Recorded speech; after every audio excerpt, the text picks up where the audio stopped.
Bismillahirrahmanirrahim. Gjëja më e çmueshme që njeriu duhet të ndaj kohën për të, padyshim se është mësimi i kuptimeve të Kur'anit, sepse ti për këtë je i kërkuar. Kur'ani për ty ka zbritur, andaj duhet kuptuar. Nëse nuk e kupton atë, i ngjan atij njeriu të cilit i ka ardhur një mesazh i shtrejt, një mesazh i cili ka të bëjë me jetën e tij, i cili ka të bëjë edhe me të ardhmen e tij, ndërsa ai e ka lënë anash nga ignoranca e tij për të, nga mos kuptimi i fjalëve apo shprehjeve që gjenden e te. Mesazhi yt është Kur'ani. Qelsat që hapin kuptimet e tij thot janë në duart tona. Qelsat që hapin thesarin e kuptimeve të tij janë edhe në telefonat tonë. Krejt çka kërkohet nga ti është ta hapësh atë aty ku duhet, duke lënë anash videot tërheqëse, videot pa përmbajtje, videot të cilat ta shkatërrojnë moralin edhe karakterin tënd. Andaj zgjidh mënyrën më të mirë, më të lehtë, më të përshtatshme për të kuptuar disa nga mesazhet kuranore, mesazhe këto të cilat krijuesi i gjithësisë i bëri udhërrëfyese për njeriu që i thret mendjes. Të dashur vëllezër dhe motra, kemi zgjedhur për ju surën më të mirë të Kuranit, një sure e bukur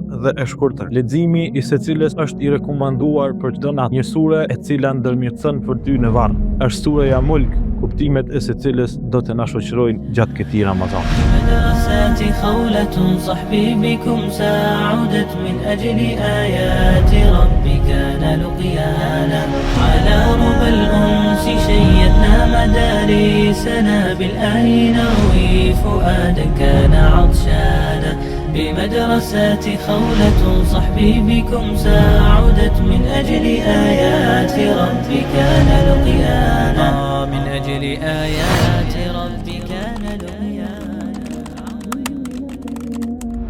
Se sureja Mulk, për shkak se sureja Mulk është e preferuar të lexohet çdo natë. Kjo duke u bazuar në hadithin të cilin e transmeton Jabir ibn Abdullah, ku thot pejgamberi sallallahu alaihi wasallam nuk flinte derisa e lexonte surën Sejdë dhe surën Mulk. Prandaj ne dëshirojmë të mos dalim nga Ramazani pa e mësuar këtë sure. Ndërsa shkaku tjetër të zgjodhëm këtë sure është për shkak se ka ajete aq sa ka Ramazani. Transmeton Ebu Huraira radhiyallahu anhu, ku thot pejgamberi sallallahu alaihi wasallam, në Kur'an është një sure e cila ka 30 ajete. Ajo ndërmjetëson për robin derisa t'i falen mëkat. E ajo është sureja Mulk. Për të ndërmjetësuar për ty duhet ta mësosh atë, duhet ta kuptosh atë, duhet ta recitosh çdo ditë dhe çdo natë atë. Prandaj të ndjekim së bashku këtë seri deri në fund të Ramazanit, duke mësuar çdo ditë nga një thesar të surës Mulk, duke mësuar çdo ditë nga një ajet përmendesh dhe duke kuptuar atë me gjuhën shqipe. Dhe gjëja tjetër që duhet të na shtyjë drejt mësimit dhe kuptimit të kësaj sure